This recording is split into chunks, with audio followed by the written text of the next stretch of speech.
Etnis Tionghoa terkenal dengan keuletannya. Mereka dikenal sebagai etnis pejuang. Dengan mentalitas seperti ini, mungkinkah orang-orang Tionghoa di Indonesia akan diam saja ketika Belanda menjajah Indonesia? Apakah orang-orang Tionghoa juga ikut berperan dalam perjuangan kemerdekaan Indonesia? Dan sejauh manakah peran mereka? Pertanyaan-pertanyaan tersebut seringkali sulit dijawab, karena pada zaman Orde Baru, peran dan prestasi orang-orang Tionghoa cenderung ditutup-tutupi. Sejarah-sejarah yang terkait dengan Tionghoa juga tidak masuk dalam kurikulum sekolah.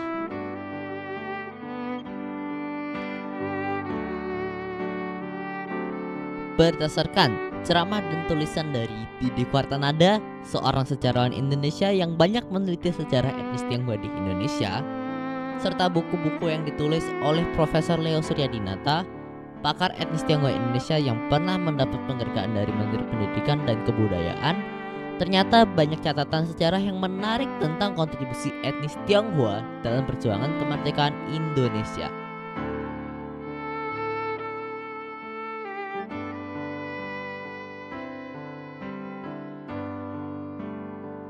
Pada tahun 1901, orang-orang peranakan Tionghoa terpelajar mendirikan Tionghoa Weikuan, yang adalah sekolah swasta modern yang dikelola oleh orang-orang Tionghoa. Sekolah ini didirikan sebagai reaksi atas kurangnya kesempatan pendidikan untuk orang Tionghoa pada masa pemerintahan Hindia Belanda. Sekolah ini berdiri pertama kali di Jakarta yang saat itu bernama Batavia. Kemudian berkembang ke kota lain, salah satunya di Pemalang, Jawa Tengah.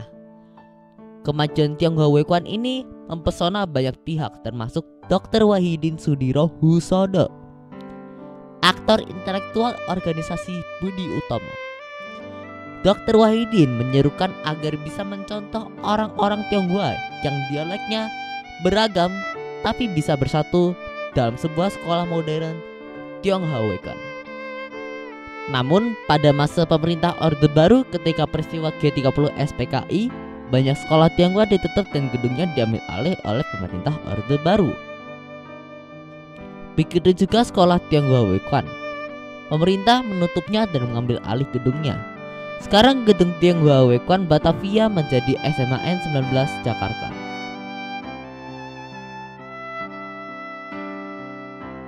Pada tahun 1927, ketika W.R. Supratman ingin merekam lagu Indonesia Raya ciptaannya Kepiringan Hitam, Yokim Chan bersedia merekamnya, walaupun dengan resiko akan mendapat teguran dari pemerintah Hindia Belanda. Ada dua versi Piringan Hitam yang direkam pada tahun 1927.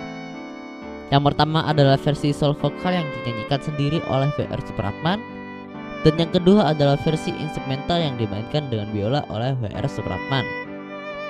Versi instrumental masih bisa diselamatkan dan sekarang menjadi koleksi Museum Benteng Heritage di Tangerang. Di awal versi instrumental ada suara yang memperkenalkan Orkes Indonesia. Itu adalah suara Yokim Chan. Orkes Indonesia.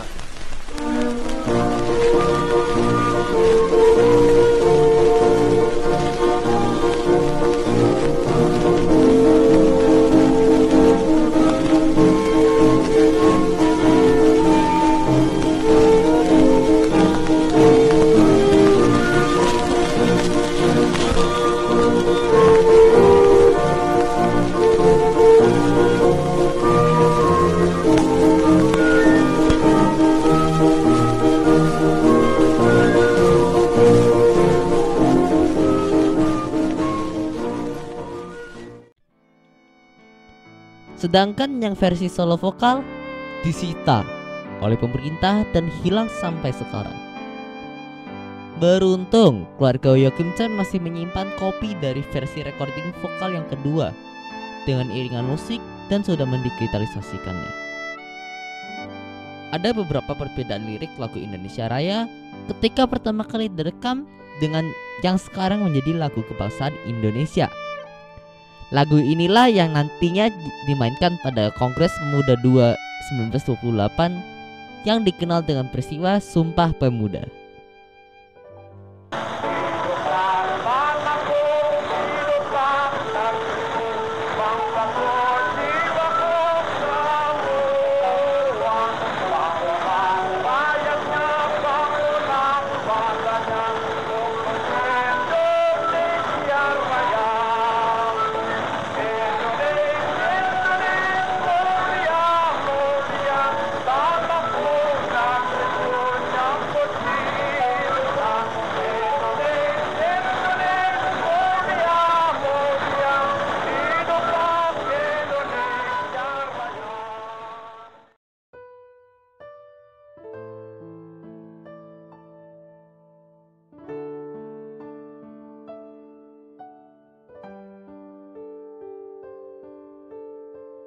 W.R. Supratman kemudian ingin mempublikasikan lagu karyanya itu. Ia mengirimkan partiturnya ke redaksi surat kabar Sinpo, surat kabar Tionghoa yang berbahasa Melayu, untuk dicetak sebanyak 4.000 eksemplar. Redaksi Sinpo sadar kalau hal ini bisa memancing kemarahan pemerintah Hindia Belanda, namun dengan berani tetap mencetaknya. Redaksi Sinpo kemudian mendapat teguran keras dari pemerintah Hindia Belanda. Sinpo adalah surat kabar yang melihat Tiongkok namun sangat mendukung perjuangan kemerdekaan Indonesia. Sinpo juga berjasa mempopulerkan nama Indonesia. Semula mereka mempunyai rubrik bernama Hindia Nederland.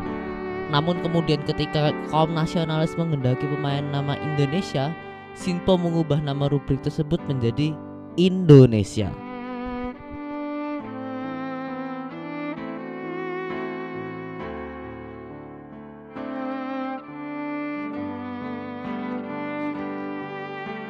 Selanjutnya kita lihat rapat ketiga sekaligus rapat penutup Kongres Pemuda kedua 1928. Diadakan di gedung Indonesia Club Gebo yang adalah milik dari seorang Tionghoa bernama Si Kong Leong. Di gedung inilah pertama kali dikumandangkan lagu Indonesia Raya karya W.R. Supratman dan dibacakan Ikrar Sumpah Pemuda.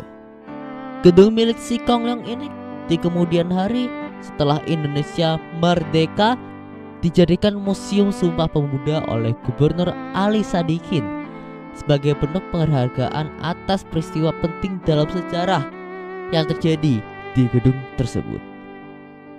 Dalam kongres itu hadir pula seorang peranakan Tionghoa bernama Kui Tiam Hong yang juga membawa 3 orang teman peranakan Tionghoa lainnya. Kui Tiam Hong berkata bahwa ia adalah seorang pandu dengan bertugas sebagai penabuh genderang. Berikutnya kita akan melihat kontribusi orang Tionghoa dalam Indonesiapartists. Indonesiapartists hanya berdiri selama 3 bulan karena dipandang berbahaya oleh pemerintah Hindia Belanda. Indonesiapartists adalah partai yang terbuka terhadap siapa saja yang mengakui Hindia sebagai tanah air. Indonesiapartists mampu menarik 5.000 orang Eropa, 500 orang Tionghoa, dan 1.500 Bumiputra. Dari 500 orang Tionghoa tersebut, mereka bukan hanya duduk sebagai anggota, tapi juga menjadi pengurus partai. Pada kondisi awal abad 20 tersebut dengan kondisi rezim kolonial, 500 orang Tionghoa mau menjadi anggota Indonesiapartists adalah jumlah yang relatif besar. Ini juga menunjukkan bahwa partisipasi orang Tionghoa dalam pergerakan nasional sudah dimulai sejak Indonesiapartists.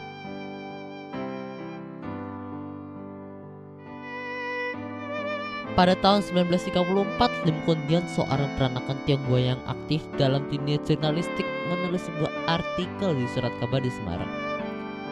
Lim menulis demikian: "Jikalau peranakan Tionghoa yang mendengar suara hatinya mau melekatkan nasibnya bersama orang-orang Indonesia pada tanah air Indonesia ini, dia pun mesti dianggap orang Indonesia sejati." Lim Kun Hian adalah pemimpin redaksi Suara Publik, surat kabar yang terkenal tidak jinak dan banyak mengkritik kehidupan keseharian dalam pemerintahan Hindia Belanda. Lim Kun Hian juga aktif dalam partai politik masa pra-kemerdekaan Indonesia seperti Partai Tionghoa Indonesia dan Gerindo. Lim Kun Hian juga menjadi salah satu anggota BPUPKI yang merupakan founding father bagi NKRI. Ia mengusulkan kewarganegaraan Indonesia bagi orang peranakan Tionghoa dan juga kebebasan pers. Dia juga ikut sebagai salah satu anggota delegasi Indonesia dalam perundingan Renville antara Indonesia dan Belanda. Lim Kun Hian juga adalah sahabat dekat dari Dr. Cipto Mangunkusumo, salah satu dari 3 serangkai pendiri Indonesiapartists. Dr. Cipto mengatakan bahwa Lim Kun Hian adalah seorang Indonesia dengan atau tanpa peci. Menjelang wafatnya Dr. Cipto, Lim Kun Hian yang membawanya ke RS Yang Seng I yang sekarang bernama RS Husada. Pada saat wafatnya Dr. Cipto, Lim Kun Hian dan istrinya lah yang mengurus jenazahnya untuk dibawa dari Sukabumi ke Ambarawa, kampung halaman dari Dr. Cipto. Saat itu adalah masa pendudukan Jepang di mana transportasi sulit, tapi Lim Kun Hian tetap mengurusnya.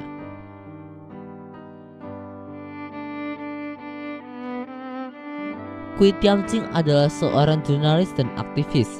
Dia adalah salah satu pendiri Partai Tionghoa Indonesia bersama dengan Lim Kun Hian. Melalui Partai Tionghoa Indonesia, Kui dan Lim mengajak etnis Tionghoa untuk berjiwa nasionalis. Kui aktif di beberapa surat kabar seperti Suara Publik dan Sintitpo.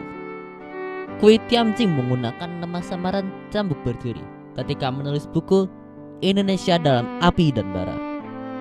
Sejarawan Benedict Anderson mengatakan bahwa buku ini adalah buku terbaik hingga saat ini yang ditulis oleh seorang Indonesia mengenai kekacauan pada masa tersebut.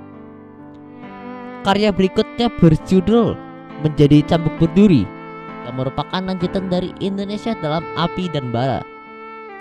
Melalui karya Kui ini kita dapat mengetahui situasi sehari-hari dinamika masyarakat pada masa pemerintah kolonial Belanda dan pendudukan Jepang hingga masa awal kemerdekaan Indonesia. Demikianlah peranan etnis Tionghoa dalam perjuangan kemerdekaan Indonesia.